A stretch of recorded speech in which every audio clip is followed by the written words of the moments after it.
하나님의 구원 계획. 두려움에 떨던 간수가 바울과 실라에게 이렇게 물었다. 내가 어떻게 하여야 구원을 받으리이까? 이것은 사실상 사람이 물어볼 수 있는 가장 중요한 질문이다. 우리는 세상의 악에 의해서뿐 아니라 우리 자신의 잘못들 때문에도 불안하다. 우리는 종종 양심이 우리에게 잘못이라고 말해주는 말과 행동들에 대해 죄책감을 느낀다. 우리는 아마 우리가 받아 마땅한 것은 하나님의 은총이 아니라 심판이라는 것을 감지할 것이다. 이러한 난감한 상황에서 우리는 우리 자신을 구해내기 위해 무엇을 할 수 있을까?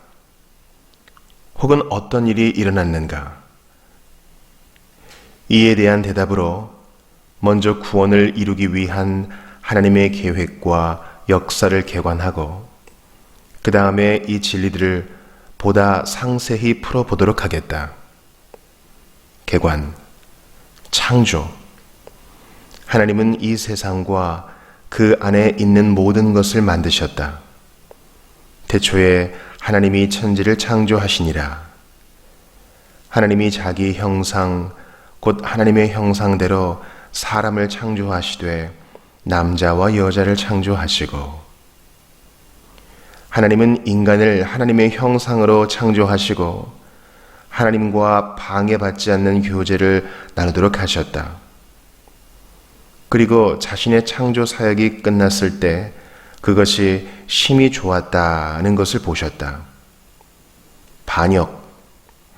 하나님이 창조하신 첫사람 아담과 하와는 하나님과 우정과 신뢰를 나누며 살 수 있는 완전한 자유를 가지고 있었지만 반역을 하기로 했다. 하나님은 아담이 전체 인류를 대표하도록 하셨으므로 아담의 죄는 아담 자신에게뿐 아니라 우리에게도 대재앙이었다. 한 범죄로 많은 사람이 정죄에 이른 것 같이 우리와 하나님과의 교제는 깨어졌다. 그래서 우리는 하나님의 거룩한 기쁨을 누리는 대신 하나님의 의로운 진노에 직면한다. 이러한 죄를 통해 우리는 모두 영적으로 죽었으며 온 세상이 그 영향을 받았다. 하나님은 또한 인간이 하나님의 대리인으로 다스렸던 세상을 저주하셨다. 피조물이 허무한데 굴복하는 것은 자기 뜻이 아니요 오직 굴복하게 하시는 이로 말미암음이라. 그리고 우리는 모두 각자의 삶에서 하나님께 개인적으로 죄를 짓는다. 모든 사람이 죄를 범하였음에 하나님의 영광에 이르지 못하더니. 구속. 하나님은 모든 인간이 하나님의 거룩한 심판을 받도록 그냥 놔두었어도 더할 나위 없이 의로우셨을 것이다. 하지만 하나님은 그렇게 하지 않으셨다. 하나님은 그 대신에 자기 백성을 죄와 심판에서 구원하시고 모든 피조물을 죄와 저주에 예속된 것에서 자유하게 하실 계획을 준비하신다. 곧 자기의 아들을 우리 죄를 위한 벌을 받고 우리 대신 죽으실 참 사람으로 보내심으로 그렇게 하시는 것이다. 성경대로 그리스도께서 우리 죄를 위하여 죽으시고, 성경에서 가장 잘 알려진 구절은 이 복된 소식에 대해 어떤 반응을 보여야 하는지 요약해 준다. 하나님이 세상을 이처럼 사랑하사 독생자를 주셨으니 이는 그를 믿는 자마다 멸망하지 않고 영생을 얻게 하려 하심이라. 예수를 믿는 것에는 예수님이 죄를 사해 주실 것을 전심으로 믿는 것과 우리 죄를 버리는 것, 즉 회개하는 것이 둘 다 포함된다. 참으로 회개하고 그들의 죄에서 돌아서고 믿는 그들의 죄의 사함을 위해 예수님을 믿는 사람들은 구속을 받을 것이며 다시 하나님과 올바른 관계를 맺게 될 것이다. 예수님을 믿는 것은 또한 예수님 자신의 참 모습대로, 즉 단지 고대 역사의 한 사람이 아니라 우리의 마음을 아시고 우리의 기도를 들으시는 오늘날 살아계시는 구세주이신 예수님과 관계를 맺고 예수님을 신뢰할 것을 요구한다. 완성. 하나님은 잃어버린 죄인들을 구해 주실 뿐 아니라 창조 세계 전부를 회복시키신다. 우리는 로마서 8장 21절에서 피조물도 썩어짐의 종노릇한 데서 해방되어 하나님의 자녀들의 영광의 자유에 이르는 것이니라는 말을 읽는다. 하늘과 땅은 떠나가고 철저히 변화될 것이다. 우리는 요한계시록에서 이 회복의 영광스러운 절정에 대해 읽는다. 요한계시록을 보면 구속받은 하나님의 백성이 하나님의 임재 앞에 나와 영원히 산다. 이것이 마땅한 삶의 모습, 문자적으로는 본래 의도된 삶의 모습이다. 세부사항 채우기. 이제 이것을 더 주의 깊고 명확하게 살펴보도록 하자. 하나님, 사람, 그리스도, 반응, 결과 등의 문제를 다루어 보면 된다. 하나님. 성경의 하나님은 오직 유일하신 참되신 하나님이시다. 하나님은 모든 존재 중 가장 위대하시다. 그리고 다른 어떤 존재에게도 의존하지 않고 독자적으로 존재하신다. 하나님은 영원토록 삼위이시면서 유일하신 분으로 존재하신다. 삼위 하나님은 성부, 성자, 성령으로 우리는 도저히 이해할 수 없지만 서로 모순되지는 않는 신비다. 하나님은 자신의 선하심과 기뻐하심에 따라 계획을 세우시고 행동하신다. 하나님은 모든 일을 그의 뜻의 결정대로 일하시는 이시다. 하나님은 세상을 창조하셨으며 오늘날도 자신의 완전하시고 거룩하시고 선하시고 사랑이 많으신 계획에 따라 그 안에서 행동하신다. 이 완전하게 선하신 하나님이 자신의 목적에 따라 모든 것을 창조하신 방식과 마찬가지로 그 하나님은 자신에게 반역한 사람들을 구원하시기 위해 행동하셨다.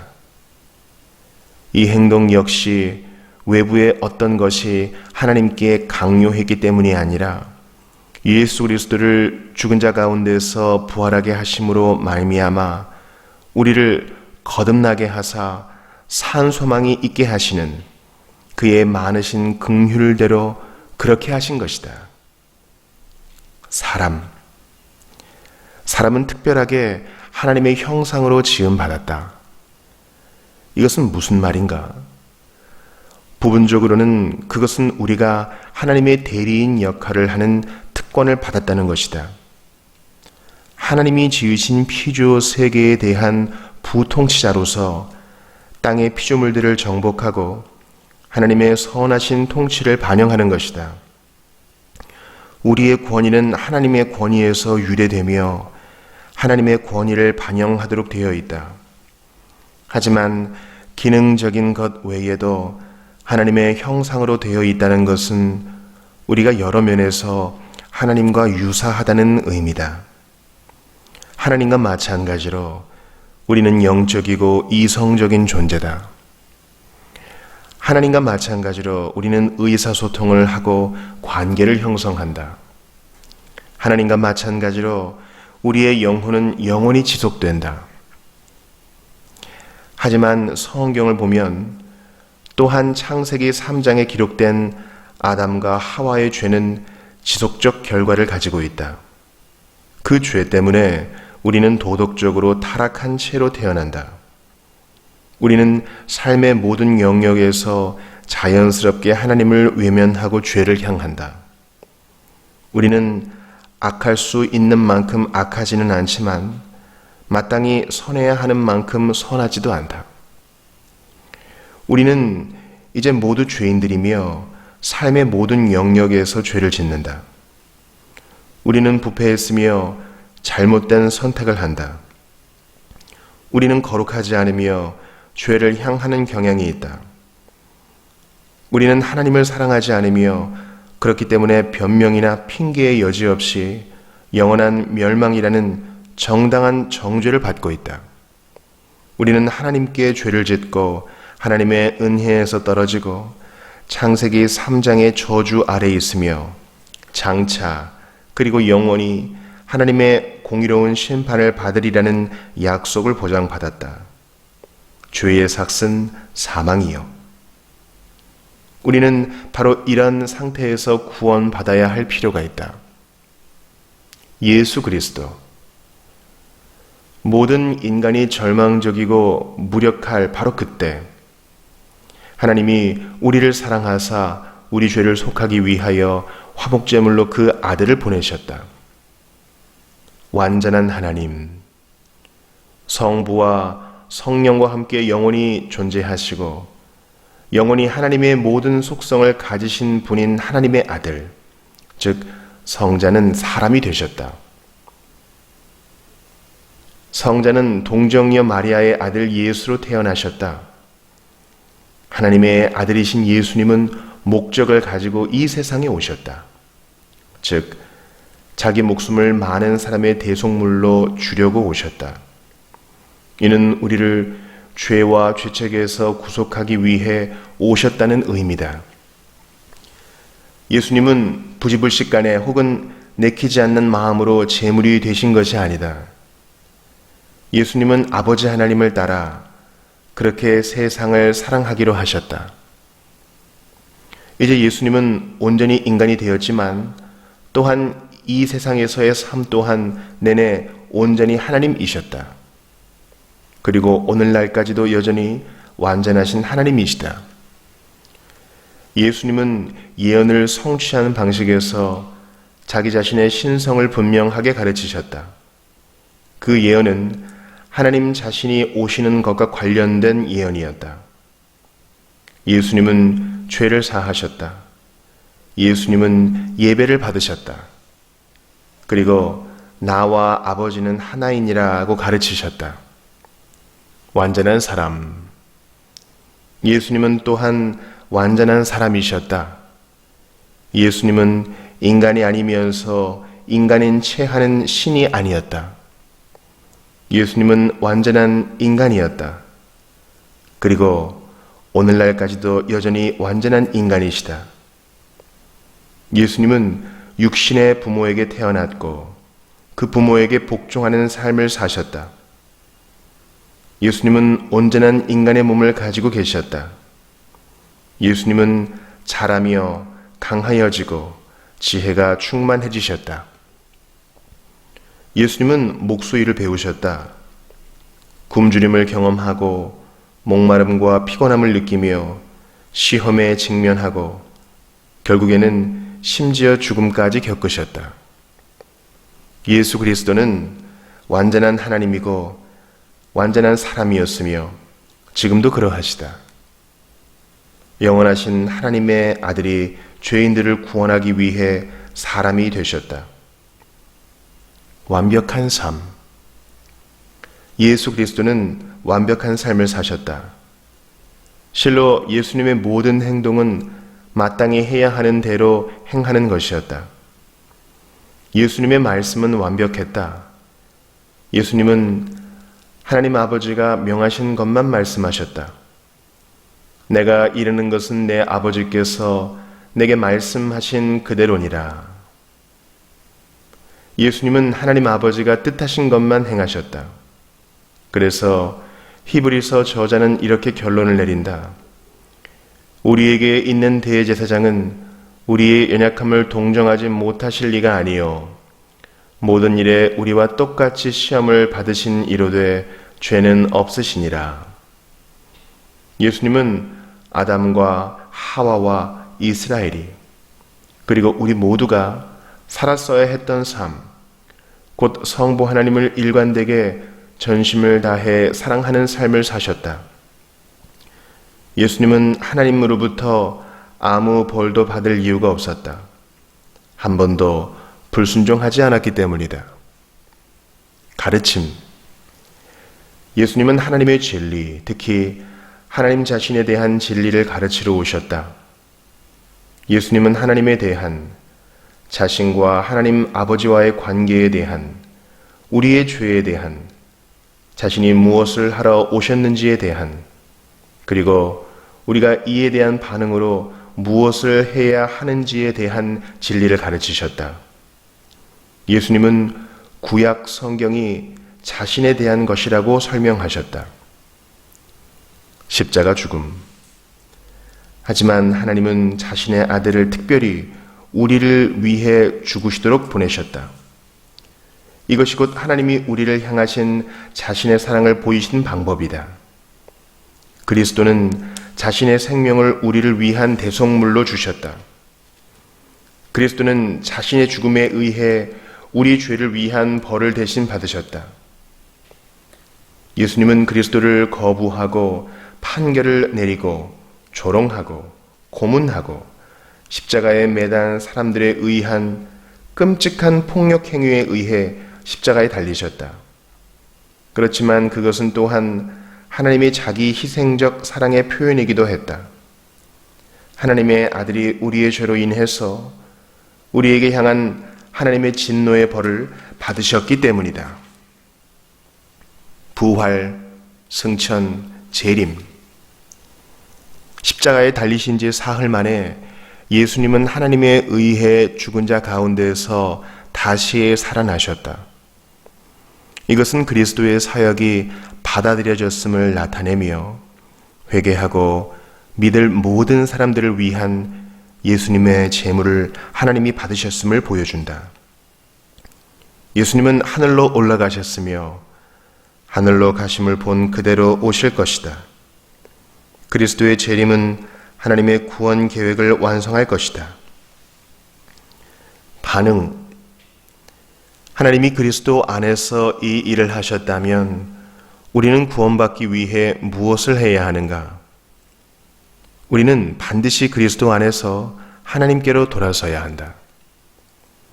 그것은 죄로부터 돌이키는 것을 포함한다. 우리가 최대한 이해한 대로 죄를 회개하고 버리고 거기서 돌이키기로 결정하고 그리스도를 살아계신 분으로 믿으면 우리의 죄를 향한 하나님의 의로운 진노에서 구원을 받을 것이다. 이 회개와 믿음 혹은 신뢰의 반응은 다음과 같이 더 상세하게 설명할 수 있다. 하나님께로 돌이키라. 구약에서 하나님은 백성들에게 자신에게로 돌이키라고 혹은 다시 돌아오라고, 그래서 구원을 받으라고 명하신다.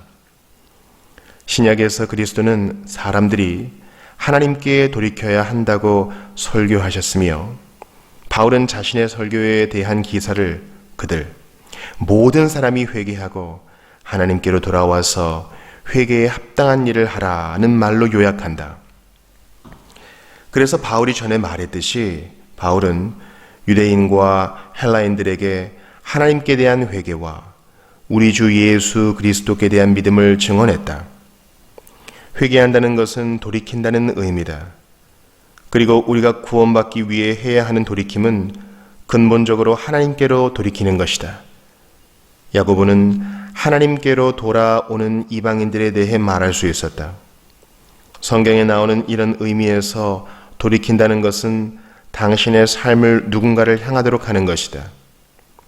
하나님의 백성, 구원받은 사람들로서 우리는 탕자와도 같다. 탕자는 죄와 죄책과 어리석음을 알지만 아버지에게 달려온다. 바울은 루스드라에서 사람들에게 살아계신 하나님께로 돌아가라고 명한다. 바울은 갈라디아 그리스도인들을 하나님을 알게 된 사람이라고 칭한다. 이것이 우리가 회개해서 하는 일이다. 우리는 하나님께로 회개한다. 하나님께로 돌이킨다. 하나님을 그리스도 때문에 우리 죄를 사하시고 우리를 받아들이시는 분으로 안다는 것이다. 죄로부터 돌아서라. 하나님께로 돌이키는 것은 필연적으로 죄로부터 돌아서는 것을 의미한다. 성경 전체, 구약과 신약은 회개하는 것은 하나님의 이름을 인정하고 우리의 죄에서 떠나는 것이라고 분명하게 가르친다. 우리는 하나님과 죄를 동시에 추구할 수는 없다. 요한 1서는 우리의 기본적인 삶의 방식은 하나님과 하나님의 빛을 향하든가 아니면 죄의 어두움을 향하든가 둘 중 하나가 될 것이라고 분명히 밝힌다. 그리스도인들은 이 생에서 여전히 죄를 짓는다. 하지만 그것은 우리의 가장 깊은 욕구와 더 나은 판단에 거슬러서 짓는 것이다. 우리의 삶은 이전처럼 죄의 인도와 지시를 받지는 않는다. 우리는 더 이상 죄의 종이 아니다. 우리는 여전히 죄 문제로 씨름하지만 하나님은 우리에게 회개의 선물을 주셨으며 우리는 죄의 지배하는 힘에서 자유하게 되었다. 믿고 신뢰하라. 다른 식으로 말해서 우리의 반응은 그리스도 안에 있는 하나님의 약속을 믿고 신뢰하는 것. 우리의 삶을 그리스도의 제자로서 살아계신 주님이신 그리스도께 맡기는 것이다. 마가복음에 나오는 예수님의 첫 마디 말 가운데에는 회개하고 복음을 믿으라 라는 말이 있다. 회개로부터 시작해서 하나님의 백성의 특징을 나타내는 순종은 우리가 하나님과 하나님의 말씀에 대해 갖는 믿음 및 신뢰에서 나오는 것이다. 그래서 죄는 때로 하나님과의 신의를 어기는 것이라고 나온다. 그리스도를 믿는 믿음을 가지는 것은 성령을 통한 그리스도와의 연합을 인치는 것으로 하나님이 그리스도의 의를 우리 자신의 것으로 여겨주시는 수단이다. 바울은 그리스도 예수 안에 있는 믿음으로 말미암아 구원에 이르는 것에 대해 말할 수 있었다. 종종 이 처음의 회개와 믿음은 기도로 하나님 자신께 표현될 수 있다. 경건함과 거룩함을 위한 싸움에서 자라가라. 그런 구원받는 믿음은 우리가 발휘하는 것이지만 그렇다 해도 하나님이 주시는 선물이다. 바울은 너희는 그 은혜에 의하여 믿음으로 말미암아 구원을 받았으니 이것은 너희에게서 난 것이 아니요 하나님의 선물이라. 행위에서 난 것이 아니니 이는 누구든지 자랑하지 못하게 함이라 라고 쓴다. 동시에 바울은 그리스도인들이 내적 전쟁을 안다고 설명했다. 육체의 소욕은 성령을 거스르고 성령은 육체를 거스르나니 이 둘이 서로 대적하므로 너희가 원하는 것을 하지 못하게 하려 함이니라. 하나님의 구원의 선물이 그리스도인들에게 주어졌다. 하지만 그 구원의 증거는 성령의 계속적인 역사를 통해 삶으로 표현된다. 우리는 우리 자신을 속일 수 있다. 그래서 바울은 자신의 독자들에게 너희는 믿음 안에 있는가 너희 자신을 시험하고 너희 자신을 확증하라고 권면한다. 베드로는 그리스도인들에게 경건함에서 자라고 그들이 선택받은 것을 더욱 확신하라고 권면한다. 우리는 자신의 행동에 의해 구원을 만들어내지는 않는다. 그저 그 구원을 반영하고 표현해서 그것에 대한 확신에서 자라는 것이다. 우리는 자신을 속이기가 쉽기 때문에 구원에서 가르침과 격려를 받기 위해 그리고 그 구원과 일관된 것이 무엇인지 배우기 위해 하나님의 말씀을 연구하는 일에 전념해야 한다. 자신을 따르는 자들에 대한 예수님의 묘사들 혹은 우리 안에서 역사하시는 성령의 열매에 대한 바울의 목록은 우리가 과연 구원의 길에 있는지 자신의 위치를 찾아볼 수 있도록 돕는 영적인 지도의 역할을 한다. 결과 하나님의 계획은 자신의 백성을 그들의 죄에서 구원하는 것, 그리고 그 백성을 온전히 최종적으로 하나님 자신께 데려가는 것이다. 그리스도인들은 이 생에서 과거 시제와 현재 시제의 구원을 경험하며 우리는 미래 시제의 구원을 예상한다. 그리스도인들은 죄의 벌에서 구원받았다. 우리는 현재 죄의 권세에서 구원받고 있다. 언젠가 하나님의 구원 계획이 완성되고 그리스도와 함께 있을 때 우리는 그리스도와 같을 것이며 심지어 죄의 존재로부터도 구원받을 것이다. 이것이 하나님의 구원 계획이다.